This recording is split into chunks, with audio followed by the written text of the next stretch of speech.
Hello and welcome to this review of my Amstrad PCW keyboards. They are, from left to right, an 8256, an 8512, and two 9512 keyboards. The name Amstrad will ring a bell with the British among my viewers, as Amstrad is a British company well known for the extremely shit quality of their everything. The PCW line of computers was a series of PCs that could only do word processing, and it became quite popular in the late 80s because it was much cheaper than a proper PC. Now, another thing to keep in mind was that during this time, people were not really familiar with computers yet, and many Luddites couldn't figure out how to use the full potential of something as open-ended and powerful as a proper PC, but just about anyone could use a word processor, so it did quite well. Now, when computers became more integrated into modern society and the price of competing PCs went down in the early 90s, these were quickly revealed for the miserable pieces of shit they were, though, and sales quickly failed. I got these four keyboards on separate occasions for £2.50 in total off of recycling centres, and they comprise two generations, the 8 series, which presumably preceded this 9 series here. And as it happens, both of these 8 series keyboards are from 1986, and both of these 9 series ones are from 1988. All of them were manufactured to the cheapest standards possible, especially for the time. I mean, it's not easy to find a shit keyboard from 1986. The internal construction is the same on all four of them, a thin metal baking tray with membranes in it, and a plastic mounting plate with coil springs on top of them. The keycaps sit on top of these coiled springs, and they have a smaller, stiffer spring in the keycaps themselves, which makes this a springs over membrane keyboard. There's also no bump in the key travel at all, so they are fully linear. Two of these keyboards were unbelievably dirty when I got them. They were full of dirt, dust, fluff, hairs, and even what appeared to be dried mud on top of the mounting plates, under the mounting plate, and on top of the membranes even. All of the springs on two of them were so badly rusted that they actually stuck to the plastic mounting plate. I had to carefully remove them, but fortunately, being a chemist, I quickly made a magic potion that easily took all the rust off without damaging the springs, and now they're completely clean. The cases on some of them, particularly the 8512, are ridiculously discolored. This is what the original color used to be, and this is what it is now. That's how much it has discolored. Furthermore, the cases are very hollow and thin and don't feel sturdy at all, and when you tap or type on them, you can hear all the springs vibrate, which sounds very ridiculous. I'll show you quickly how that goes. So if I just knock on it, it sounds ridiculous. And even when you just type,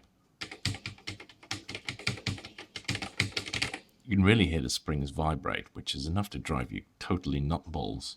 The old 8 series keyboards don't have any kind of feet beneath them, and the keyboards themselves are practically flat, so if you like to type at an angle, tough luck on you.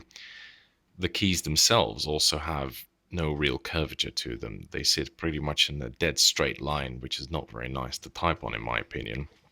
But the 9 series keyboards did correct that. They have flip-out feet, albeit absolutely tiny ones. They're probably the smallest ones I've ever seen.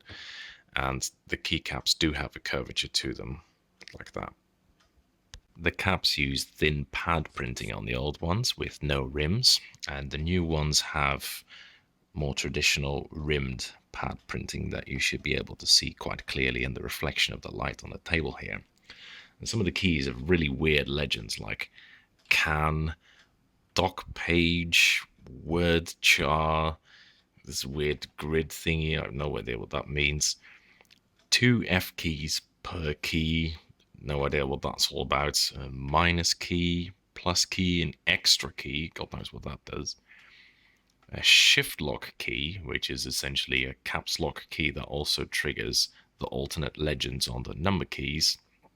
And it has an integrated LED, which was so corroded that when I simply hoovered some of the dust out of the keyboard when I took the caps off, the LED shot straight off. It does have cut, copy, and paste buttons though, which would be quite useful even on a modern computer.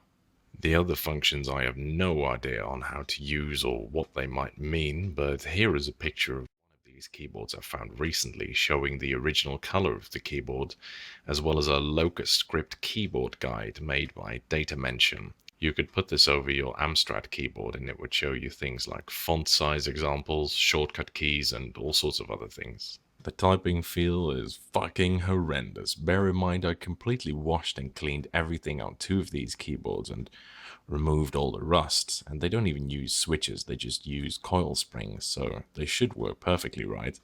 But no, all of them are equally horrible. The key feel is the scratchiest I've felt to date, and you really need to hammer the buttons if you want to make them work. But then you can hear those springs reverberate inside of the case. And that's really annoying and off-putting. Worse, they're completely linear, and this doesn't really help on a keyboard made for a computer that can only do typing.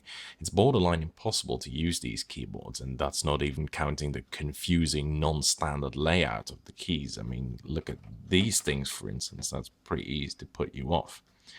The typing test I recorded earlier shows me fumbling around with the keys and looking for certain buttons every now and then, and it's quite embarrassing, actually. Fortunately, I had a legitimate excuse not to test them for 2 weeks like I usually do, as they all use this weird 4-pin DIN connector, and I didn't have an adapter or a converter for it. But based on what little testing I did, I can't understand these things ever caught on. They are by far the worst keyboards I've ever tried, way worse than a bog standard rubber dome keyboard. And although they're a fun historical anecdote, I have no intention of ever getting these to run on anything. When I'm going to move, I'm not even going to take the 9512s with me, so if anyone wants them, they're welcome to them. Anyway, enough ranting. I think the overall verdict will be clear by now. Hope you enjoyed this review. Thank you for watching, and here is a typing demonstration of me typing on the 8512.